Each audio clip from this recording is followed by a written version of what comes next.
በስመ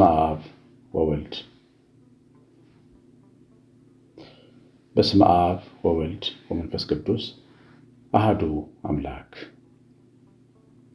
አሜን። ተወዳችሁ በጌታችን በአምላካችን በመድኃኒታችን በኢየሱስ ክርስቶስ በሰማያዊ ስፍራ በመንፈሳዊ በረከት የተባረካችሁ በብዙ ደግነቱ ቸርነቱ ምሕረቱ የምትኖሩ ከሰማያት የወረደ ከእናታችን ከእመቤታችን የተወለደ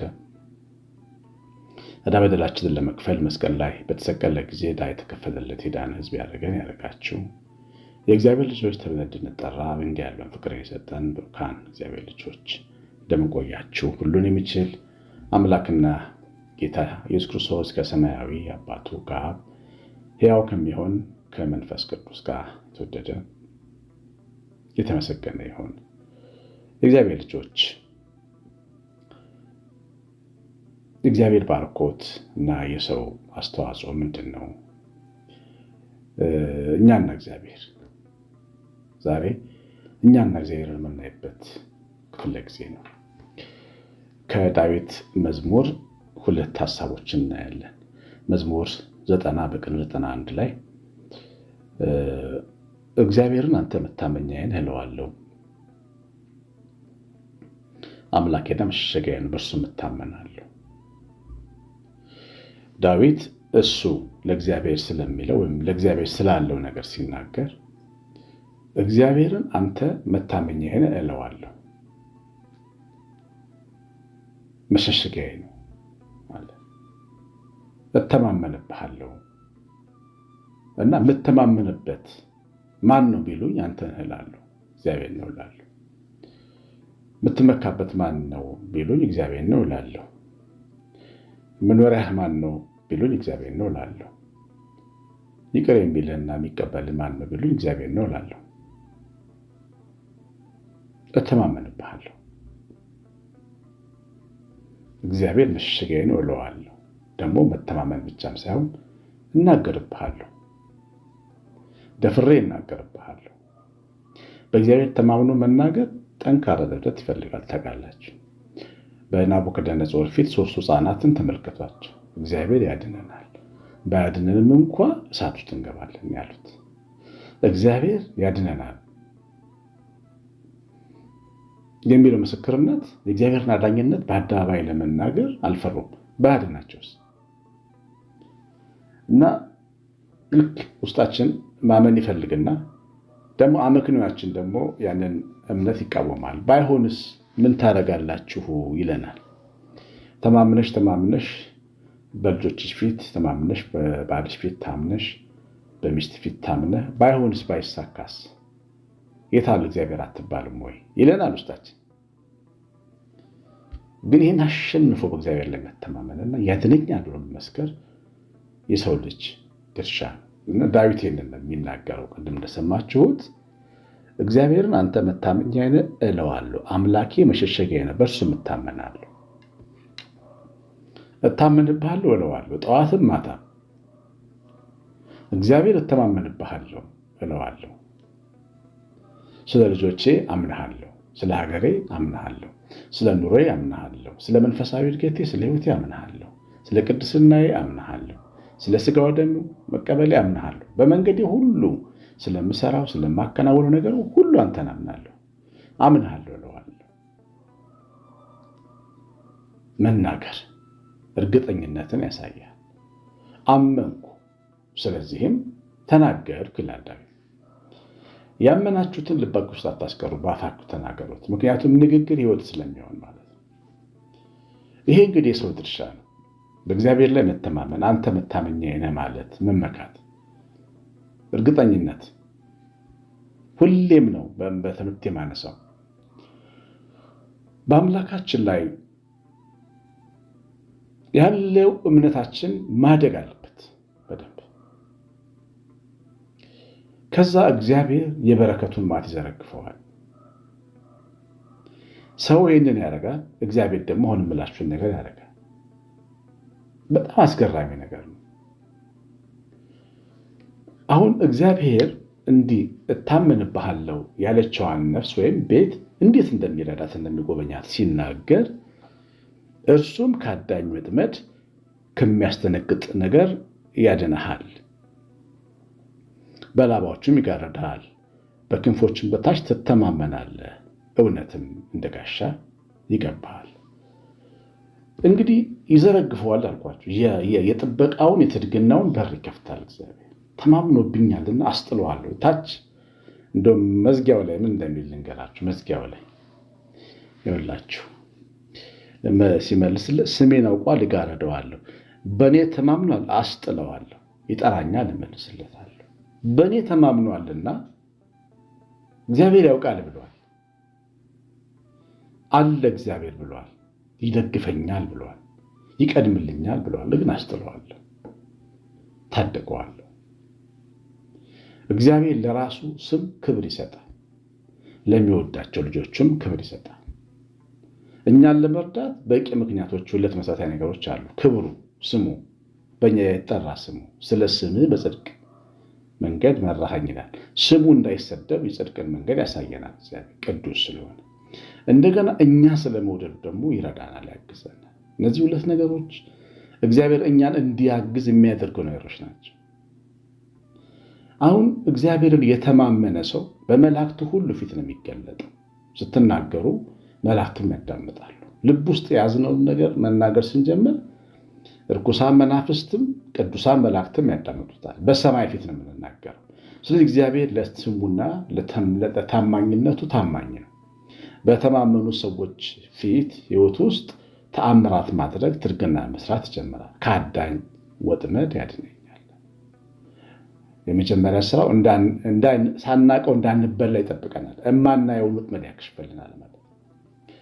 ብዙ ጊዜ እኛ የምናየውን እንጠነቃለን፣ እማናየውን ግን አንጠነቅም። እግዚአብሔር እያየ ነው የሚያሻግረን። እማናየውን ወጥመድ ደግሞ የሚያጠምድብን ገሎ የሚበላን ጠላት ነው። አዳኝ የተባለው ለዚህ ነው። እና ከአዳኝ ወጥመድ ያድንሃል፣ በላባዎችም ይሸፍንሃል፣ ከክንፎችን በታች ትተማመናል። ይሄ ደግሞ ልክ የወፍ ጫቅቶችን ነው የምትመስለው። እግዚአብሔር ላይ ያለሽ እምነት ምን ውስጥ ይከትሻል? እግዚአብሔር ክንፍ ውስጥ ይከተናል ማለት ነው። የእግዚአብሔር ክንፍ የሚሞቅና በጣም ዋስትና ያለው ነው። በላባዎቹ ይጋርደናል። ያለን ሳንመስል ግን እንኖራለን። በተሸፈነ ሕልውና ውስጥ እንኖራለን። ማንም ላያየን ይችላል።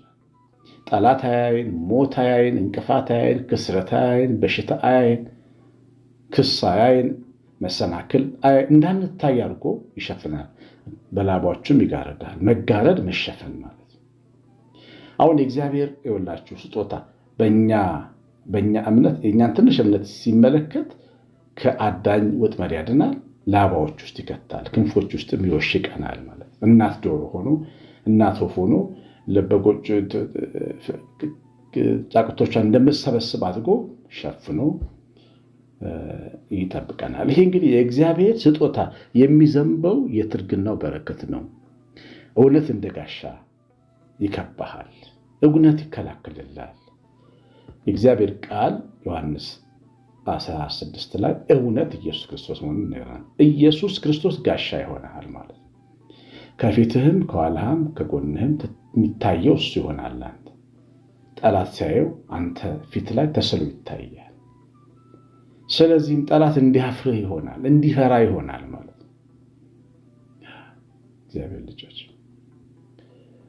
በነ ጳውሎስ ፊት አስማተኞቹ፣ መተተኞቹ፣ የአሕዛብ ሀገር ጠንቋዮች ለምንድን ነው ጮኸው የነበሩት? መናፍስቶቻቸው በጳውሎስ ጸጋ ላይ ፊት ላይ የተሳለው የጌታችን የክርስቶስ መልክ ነው የሚያስጨዋቸው። ያ መልክ በተማመንበት በእኛ ላይ ስለሚሳል እውነት ይከበናል፣ ስዕሉ ይሳልብናል። ማንም እንዳይደፍረን እንዲወደን፣ ቅዱሱ ጻድቁ እንዲወደን፣ ክፉ ደግሞ እንዲፈራን አድርጎ መልካችንን ይቀይርናል ማለት ነው። ያ እውነት የከበበን እውነት ውስጣችንን ይቀይረዋል። ከሌሊት ግርማ፣ በቀን ከሚበር ፍላጻ፣ በጨለማ ከሚሄድ ክፉ ነገር፣ ከአደጋና ከትርጋኔን አትፈራ። ሌሊት እጅግ ያስፈራል። ሌሊት ማለት የማታ ሌሊት ብቻም ሳይሆን የህይወት ሌሊት፣ የህይወት ምሽቶች አሉ። አንዳንዴ ከባባድ ግርማ ያላቸው የመከራ ጊዜያቶች አሉት ሰው። በዚያ ውስጥ ግን አትፈራም ይላል። ትወጠዋለህ። መቼም ከባባድ መከራ ውስጥ ገብታችሁ የምታውቁ ሰዎች ታውቁታላችሁ፣ እንዴት ከባድ እንደሆነ የመከራ ጨለማ። ከዛ መከራ ጨለማ ውስጥ ደግሞ ጸንታችሁ ወጣችኋላችሁ። እግዚአብሔርን ተማመናችሁ።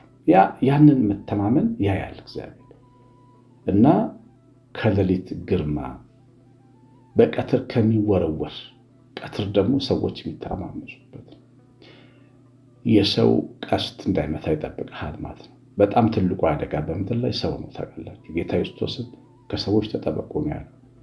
ሰይጣንን ኢየሱስ ክርስቶስ ስሙ ይከላከለዋል። ሰውን ግን መጠንቀቅ ካልተጨመረበት ሊጎዳን ይችላል። ሰው የሚወረውረው ቀስት አለ። ቀትር ነው ቀን ነው ብለህ አንተ ብርሃን አለ ፀሐይ አለ ብለህ ልትወጋ ትችላለህ፣ ልትወግ ትችላለች ነው የሚለን እግዚአብሔር ቃል። ከዛም ቀስት ያድንሃል ከአደጋ ከቀትር ጋር ትጠበቃል። አደጋ መኪና ስትነዳ፣ አደጋ ቤትህን ስትመራ ምንድን ነው ዋስትናችን? ቤታችን ያለው ሲሊንደር ፈንድቶ ተቃጥሎ የሚጠብቀን ቤታችን ምን ዋስትናችን? ምንነዳው መኪና አንድ ነገር ቢሆን ምን ዋስትናችን? የሆነ ነገር አምልጦ መንገድ ስንሄድ በእግራችን ቢያጋጥም ምንድን ነው ዋስትናችን? እግዚአብሔር ከአደጋ ስለሚጠብቃል። የተማመንነው አምላክ እግሮቻችንን ይጠብቃል። እግዚአብሔር መላእክት በሚፈሩት ዙሪያ ይሰፍራል ያድናቸውማል ይላል። የፈራችሁት አምላክ ያመናችሁት አምላክ እግሮቻችንን ይጠብቃል። ወጥተን ገብተናል። በእግዚአብሔር ቸርነት እናመሰግነዋለን እና የእግዚአብሔር ጥበቃ ትርግና እግሮቻችንን እግር እንደ ልብ መሄጃ ነው። ታውቃላችሁ እግሮቻችንን ይጠብቃሉ። በቀትር በቀን ነጋ ብለን ሮጥ ስንል ምን እንደጎደለን ሳናቅ እግዚአብሔር መጥቶ ይሞላዋል። እግዚአብሔር ይከላከላል።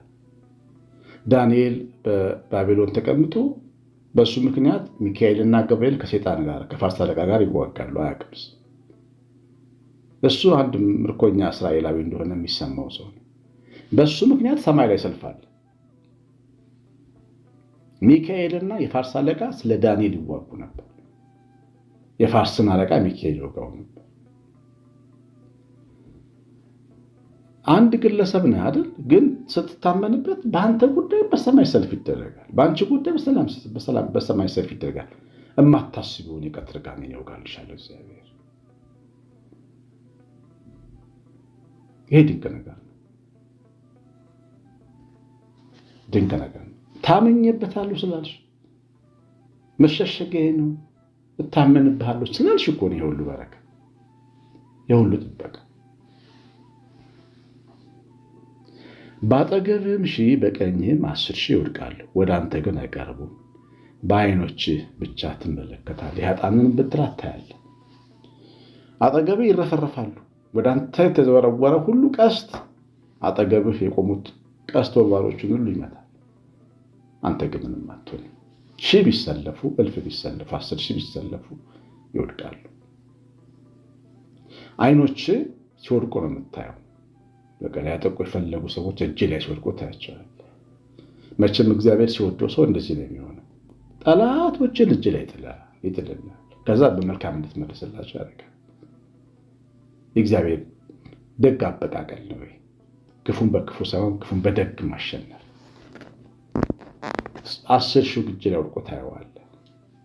የኃጥአንን ብድራት ታያለህ። ግፈኞች፣ አመፀኞች እግዚአብሔር ዋጋ ሲከፍላቸውም ያሳይሃል። በዛም ውስጥ የኃጥአንን ብድራት የምታየው አንተም ኃጢአት የሰራ እንዳትደፍር ለማስተማር፣ አንቺም በኃጢአት እንዳትቆይ ለማስተማር። ኃጢአተኞች እንደዚህ ይሆናሉ ነው የሚለን እግዚአብሔር። የኃጥአንን ብድራት ታያለህ።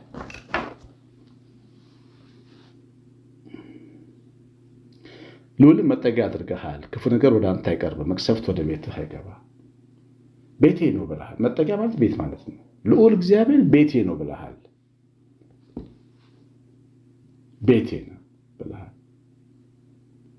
ስለዚህ ክፉ ነገር ወደ አንተ አይቀርብም። ቤትህ ውስጥ ገዢው አለ፣ ንጉሥህን ሾመኸዋል። ያንተ ንጉሥ ባለበት ቤት ጠላት ሊደፍረው አይችልም። የኔ ቤት በ4 ክላሽ የያዙ የፌዴራል ፖሊስ ወታደሮች ቢጠበቅ ሌባ ሊገባ ይችላል? አይገባም። ያንን ከላሽና ያን ወታደር እየፈራ አይገባም።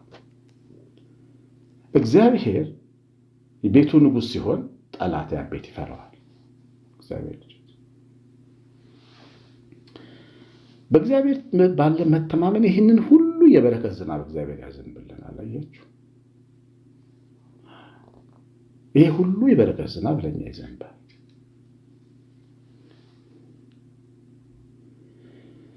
በመንገድ ሁሉ ይጠብቁ ዘንድ መላእክቱን ስላንተ ያዛቸዋል። እግርህ በድንጋይ እንዳትሰናከል በእጆቻቸው ያነሱሃል። በተኩላ በእባብ ላይ ትጫማለህ፣ አንበሳ ዘንዶውን ትረግጣለህ። መላእክቱ ይጠብቁሃል። መላእክቱ መተማመንህን ሲያይ እግዚአብሔር መላእክቱን ይልክልሃል። እግሮችህ እንዳይሰናከሉ ማለት እንቅፋት እንዳይገጥምህ፣ ውድቀት እንዳይገጥምህ፣ ክስረት እንዳይገጥምህ፣ ተስፋ የሚያስቆርጥ ተግዳሮት እንዳይገጥምህ ይጠብቁሃል ማለት ነው። እግሮች በድንጋይ እንዳትሰናከል ማለት። ተስፋ አስቆራጭ ፈተናዎች በሰው ልጆች ሕይወት ውስጥ ይመጣሉ። ከዛ ይጠብቃል። እንግዲህ ተመልከቱ፣ እግዚአብሔርን ስም በመተማመን እሱን መጠጊያ በማድረግ መታመኛዬ ነው ብሎ በመመስከር ልብ እስኪያምን ድረስ የሚመጣው በረከት ቢዘንበው ዝናብ ይህንን ይመስላል።